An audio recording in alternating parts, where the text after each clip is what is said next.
elder abandonment almost never begins when someone is admitted to a hospital. It begins when there's still someone saying, "I'll come by later." My name is Anna. I've been a nurse for 13 years. And over time I learned to notice things that never show up in medical charts, but reveal far more about what's really going on. There's a pattern I see often. And it's not dramatic. It's not loud. It's quiet. Almost invisible. People tend to imagine abandonment as a specific moment. A difficult decision. Something clear, something someone does or fails to do in an obvious way. But in reality, it doesn't happen like that. What I see are relationships that slowly change shape. So gradually that no one can point to when they stop being what they once were. I started noticing this in the details. Not in major events, but in small absences. Children who used to call every day. Then once a week. Then every couple of weeks. Then only when they remember. Visits that used to last hours. Becoming shorter. Always rushed. Always ending with, "I can't stay long today." And at first, no one questions it. Because there's always a reasonable explanation. Work, traffic, exhaustion, life happening. And all of that is real. But what almost no one notices is that these small adjustments begin to reshape the relationship itself.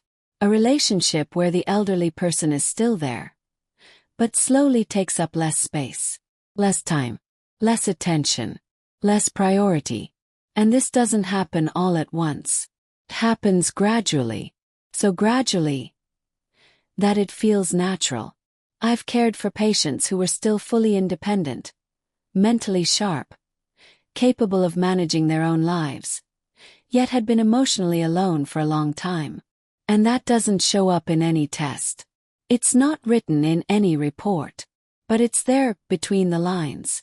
In the way they talk about their families. In how they mention their children.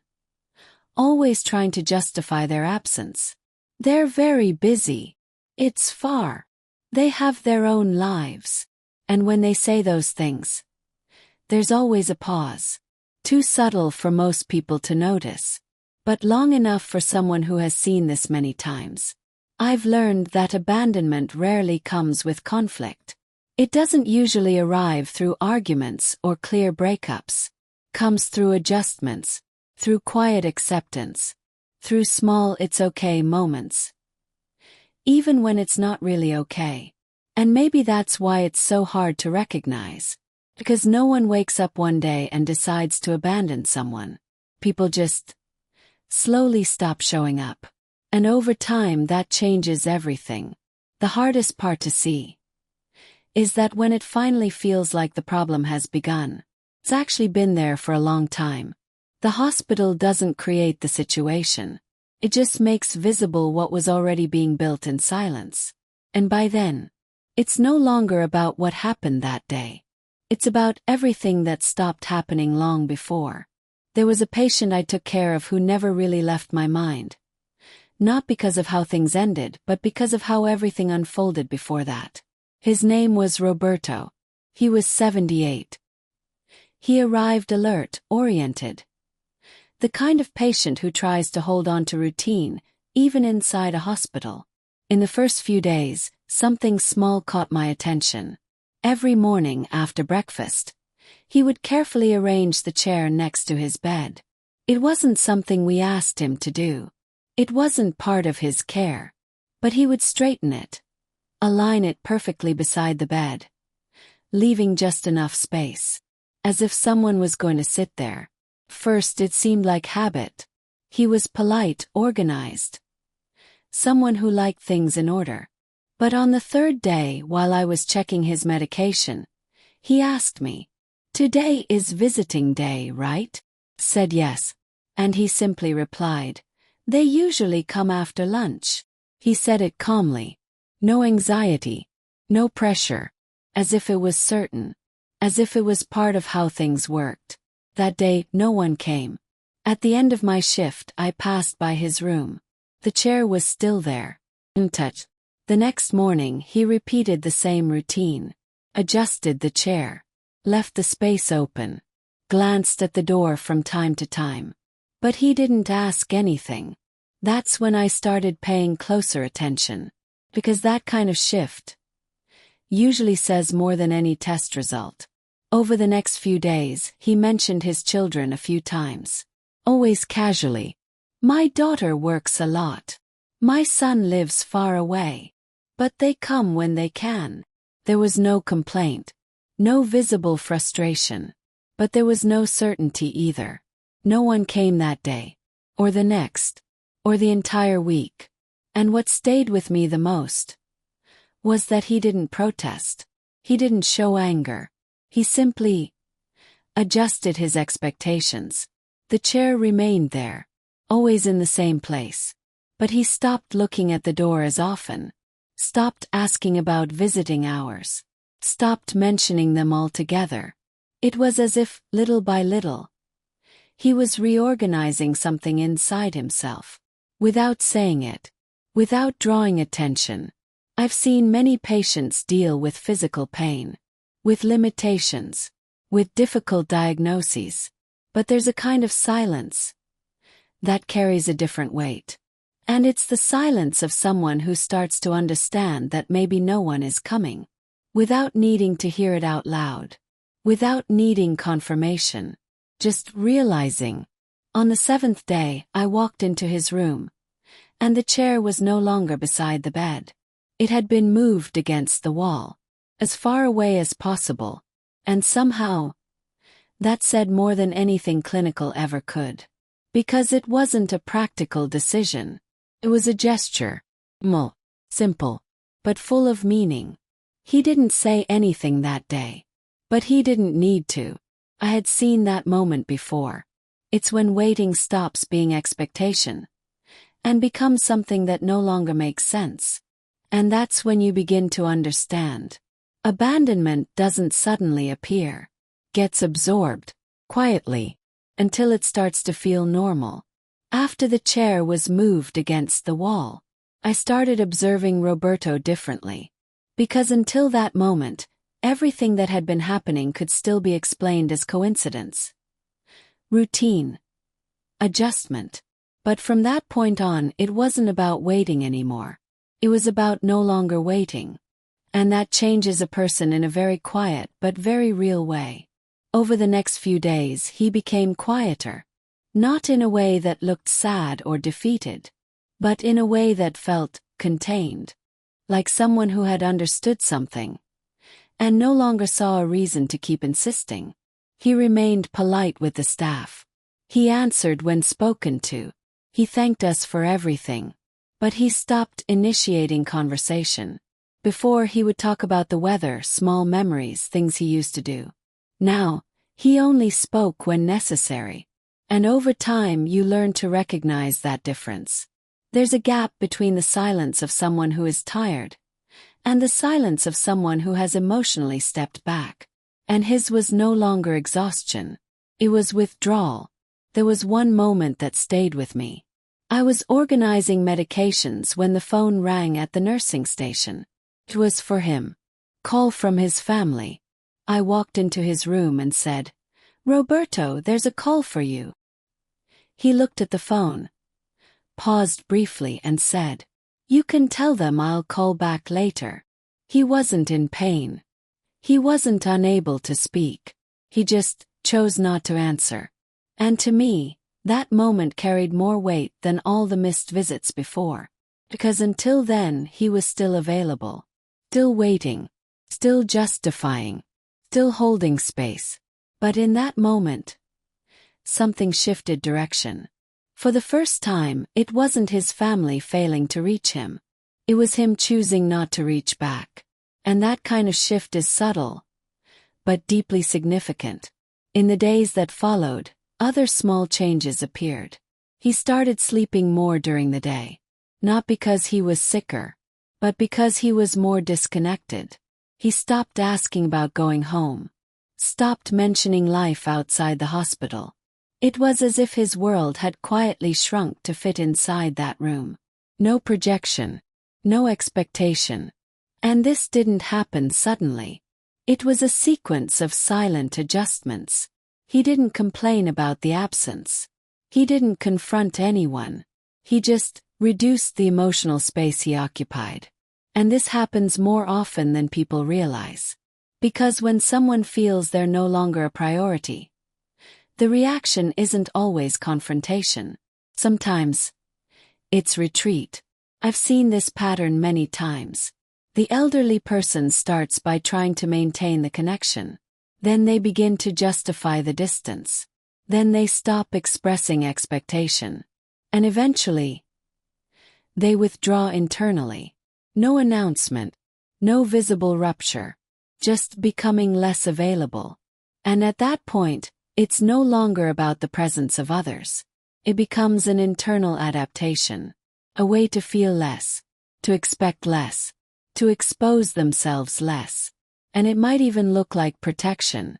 But in reality, that's where loneliness settles in the deepest way. Because it's no longer caused only by someone else's absence. It's sustained from within.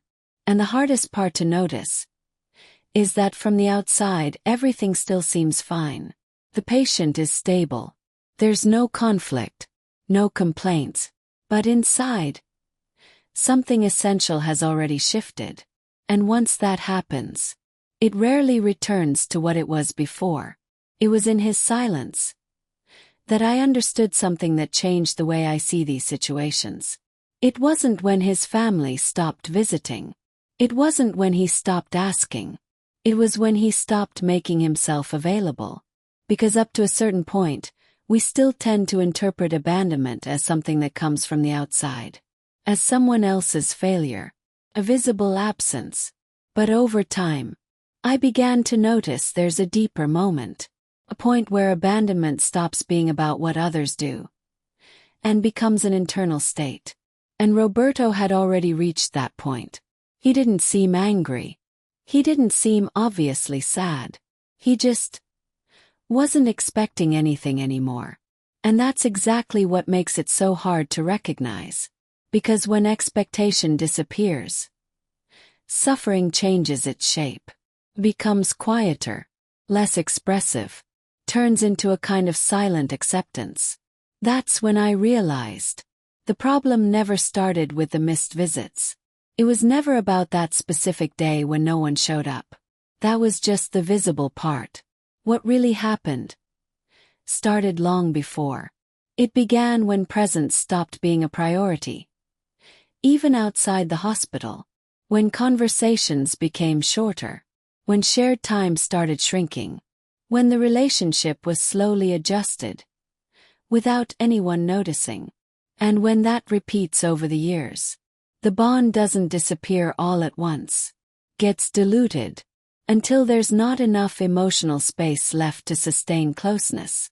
I've seen this happen many times, in different stories, with different families. But the pattern is almost always the same. The elderly person is not abandoned abruptly. They are gradually moved to the background, second place, then third, until, without anyone realizing, they stop holding an active place in the lives of those around them.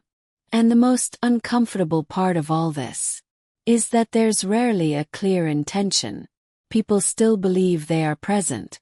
They still feel like they are doing what they can.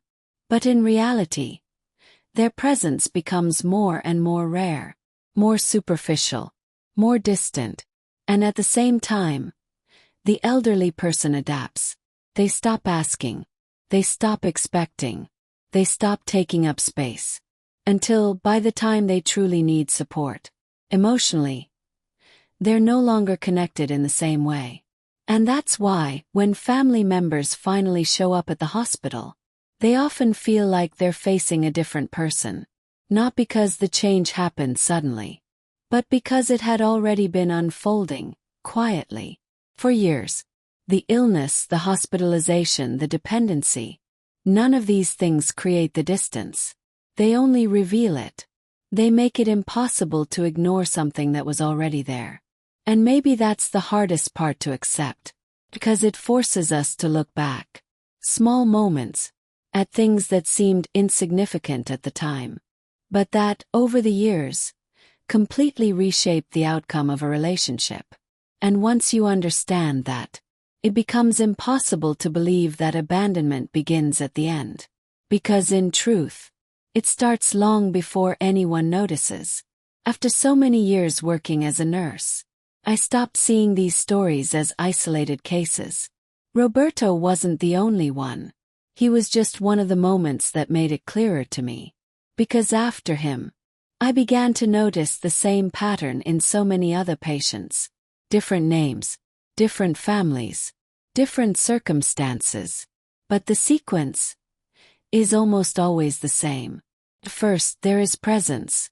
Maybe not perfect, but enough. Then come the adjustments, small ones, almost unnoticeable. Less time together, fewer meaningful conversations, less genuine attention. And all of it gets justified. There's always a reasonable explanation. And that's exactly what makes it dangerous. 'Cause it doesn't feel wrong. It doesn't feel like abandonment. Just feels like life happening. Until there comes a point where the connection no longer has the same strength. And when that happens, there's no exact moment when someone realizes, this is where abandonment began. Because it never presents itself that way. There's no announcement, no clear rupture, no confrontation. Just takes up less space in the relationship, until it almost disappears. And that's why I often think about something that sounds simple, but isn't. People don't lose important relationships all at once. They slowly drift apart, until the distance feels normal. And once that sense of normal settles in, almost no one questions it anymore. Not the one who drifted away. Not the one who was left behind. I've seen family members arrive at the hospital genuinely surprised, confused, not understanding why that elderly person seemed so distant, so closed off, as if something had suddenly changed. But it didn't change suddenly, just became visible. And that's hard to accept, because it means the problem didn't start there. It started long before. In moments that felt too small to matter. And maybe that's the most uncomfortable part of all. Because it doesn't require big mistakes. It requires repetition. The repetition of small absences, of postponements, of priorities that consistently place someone else second. Until by the time there's finally time to show up, there's no longer the same presence left to receive it. And I'm not saying this from a place of judgment. I see it from the inside, every single day, in stories that look different, but arrive at the same place. And over time I stopped thinking only about what happened to those patients. I started thinking about what happens before. What no one notices. What no one calls a problem. Until it becomes irreversible. Because in the end, the hardest kind of abandonment isn't the one that shows itself. It's the one built quietly, while everything still seems fine. And maybe the only thing that truly changes the outcome of these stories is not what we do when someone already needs care, but what we choose not to postpone while there is still time. I'm not saying this as a nurse. I'm saying this as someone who has seen this same silence repeat too many times. Almost always the same way. And almost always too late for it to be different.